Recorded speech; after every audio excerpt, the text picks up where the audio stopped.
Look what somebody wrote in the comment section. He could have went anywhere except Georgia or FSU, and I would still pull for him. This entire fan base loved him, and he goes to our biggest rival. He's dead to me now. I don't know how Lane Kiffin and, more importantly, Pete Golden pulled this off, considering Ole Miss's defense isn't that good. I love me some Lane Kiffin, and I'm excited for Ole Miss football because I think they're getting closer.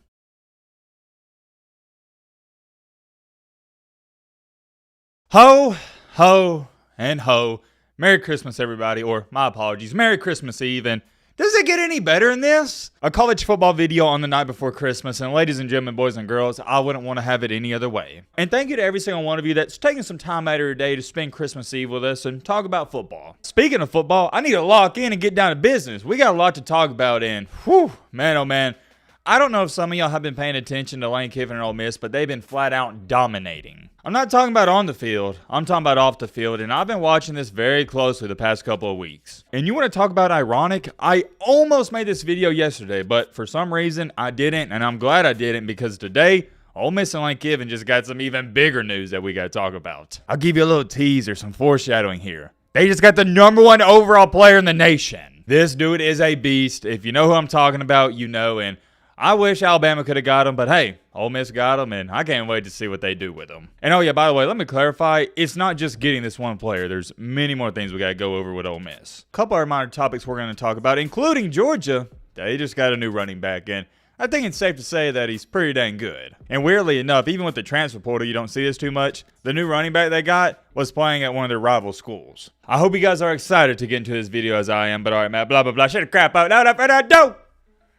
Let's get into it. Alright, first things first. On the video we posted yesterday, well, we posted two, but the first one, I said, hey guys, let me know, what are some of your favorite Christmas movies? And let's check out the comment section. Super happy Duke just got Malik Murphy, in which you should be, so I assume he's a Duke fan. Feels like it'd be a big step for our football program. Hashtag Matt be more bald than Jordan. Hey man, anytime my name and Michael Jordan's name is thrown in the same conversation, that's a win in my book. I'll leave it at that. But as far as it goes for Duke, oh yeah, that's a heck of a pickup. SEC Truth said, Merry Christmas, Matt. Merry Christmas to you, and Merry Christmas to everyone else on the channel. I've agreed and argued with people on this channel over the year, but it's all fun in the long run, and which I agree with, but I'll talk about that in just a second. We pretty much all love the same thing. I hope you all have a wonderful holiday with your friends and family. Man, what about that? Hold on, clap it up, clap it up. That was a great, nice, and just overall really good comment. But going to the point here where they stated, oh yeah, I've argued with people on this channel, agree with people, and so on and so on.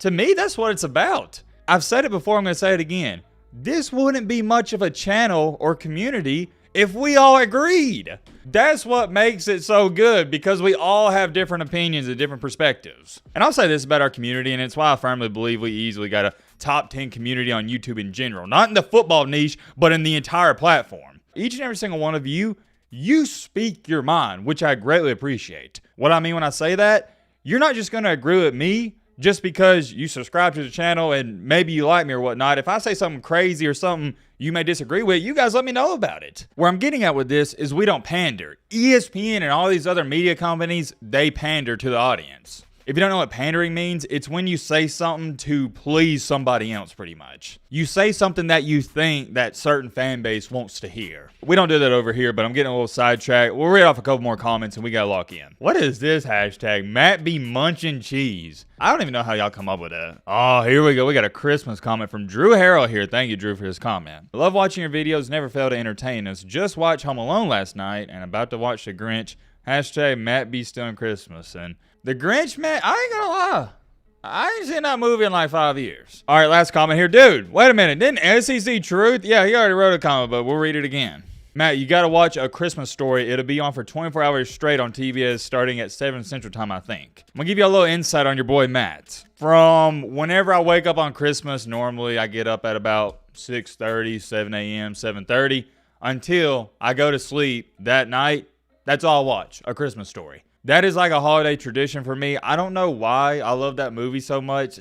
I just do. Thank you guys for all those comments. I love reading them off. I wish I could read off more, but We just don't have enough time. We got to talk about some college football. It feels like I haven't even talked about it too much, and I do apologize for that. Let's breeze through this. So one of the top running backs in the country, at least in my humble opinion, Trevor Etienne, played for Florida. He wound up entering the transfer portal. I love me some Trevor Etienne. The only reason he hasn't got as much hype as I feel like he deserves is because Florida, they haven't been too good. Make no mistakes about it. If this guy was playing for a team like Alabama or Georgia, he'd be getting all the love in the world. And I stated whenever he entered the portal, I thought he should go to Georgia, and you know where I'm about to go with this. He wound up committing to Georgia.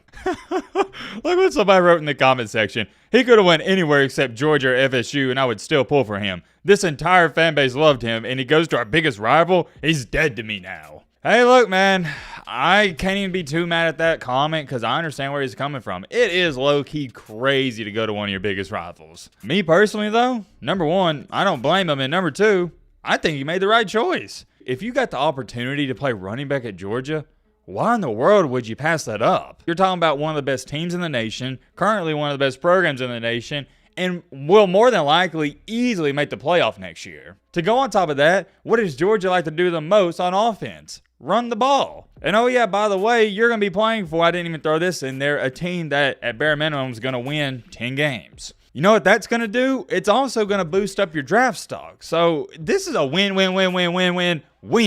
all around the board. This is a straight up win for Georgia, and it's a straight up win for Trevor Etienne. Plain and as simple as that. I'm curious. Let me know how y'all feel about this, but maybe it's just how much I love Trevor Etienne. I think he's going to wreak some havoc next year. I would love to talk about that some more, but we got to get a move on to the main topic, the main encore, the main reason you clicked onto this video. What in the world is going on with the Lane train at Ole Miss? Don't look now, but the Land Sharks, they're coming alive. That might have been the corniest thing I've ever said on this channel. Just ignore that. Don't look now, but the Land Sharks are coming alive. Matt, what are you talking about? This right here, what you're looking at, is all the players that Lane Kiffin has gotten or acquired, I guess that's a better way to put it, out of the portal. I'm not going to sit up here and list it off. You see it, but some of the big ones. They got the number 1 edge rusher, the number 1 linebacker, the number 2 edge rusher, number 2 wide receiver, and number 2 interior offensive lineman. You got the top 2 edge rushers, which is insane, but take a look at this. If that wasn't good enough for you, earlier today, Lane Kiffin at Ole Miss got the former number 1 overall recruit in the nation in the class of 2022, Walter Nolan. You should know who Walter Nolan is. We've probably brought him up at least 8 different times by now on this channel. He was the best player in that legendary class that Jimbo Fisher got at A&M, and he wound up entering the portal. Do you really want me to sit up here and hype him up, guys? Come on. He was the number 1 recruit in the nation. I thought Alabama was going to have a great chance of landing him, and I'm just going to throw it out there. I am shocked that Ole Miss got this guy. I am. I don't know how Lane Kiffin and, more importantly, Pete Golden pulled this off, considering Ole Miss's defense isn't that good. I don't know if Pete Golden is stuffing $100,000 in their stockings or what's going on, but it was the same thing at Alabama. When Pete Golden was at Alabama, he was an insane recruiter, but our defense wasn't that good. And it's the same thing at Ole Miss. He's getting all these great defensive guys, but they're not very good at defense. I don't know, but I'd say this much. I'm happy Ole Miss took Pete Golden off our hands because he wasn't a good fit. I really don't know what more to say about this other than the fact that Lane Kiffin has turned into the transfer portal king. And it's not like he's doing just a pretty good job or a great job. No. He is dominating. That's what's impressive about it. And I think Lane Kiffin, he's taking a page out of Nick Saban's notebook. He has realized within these past couple of years, you can't just rely on your coaching abilities. Say what you want about Lane Kiffin, but I think he's one of the brightest minds in all college football. He knows ball, he knows his stuff, but he doesn't have the luxuries like in Alabama or Georgia. He doesn't have all the 4- and 5-star recruits in the world. So what does that equate to? You get stagnant and have multiple 8-4, 9-3, or 10-2 seasons. Ole Miss is good enough to beat everybody but Alabama and Georgia. It's not even just like they can't beat them, they can't even compete with them. And even if last year Lane Kiffin would have beat a down year Alabama team, I'd still say the same thing. They still can't compete with Alabama and Georgia. And everybody would be so confused by that, and they'd say, well, Matt, what are you talking about? They just beat Alabama. Well, here's my logical thinking. If you beat Alabama and Georgia once every 10 years, that's not competing. That's called, more than likely, Alabama and Georgia had a blunder of a game, and you kind of got lucky. Going 1-8 and 1-9, going 1-8 or 1-9 against Alabama and Georgia, that's not competing. Competing is when, at bare minimum, you're like 3-7, 4-6. That's a little more like it. And since Ole Miss hasn't been able to compete, Lane Kiffin said, you know what? There's only one way to fix this. I got to get guys like Alabama and Georgia has. And to his credit, he's done that. Now, whether Ole Miss will be able to compete with Alabama and Georgia in the near future, I have no idea. But here's what I will tell you. Lane Kiffin is doing his part. He's trying. I love me some Lane Kiffin, and I'm excited for Ole Miss football because I think they're getting closer. They're not there quite just yet, but they're getting there. And with the 12-team playoff going into effect, as long as you go 10-2 next year, you're getting in. Congrats to Ole Miss fans for getting their #1 player. And by the way, let me know in the comment section. I want to see some Ole Miss fans commenting and representing. I want to see y'all in the comments, but I'm curious. Let me know your thoughts down below. But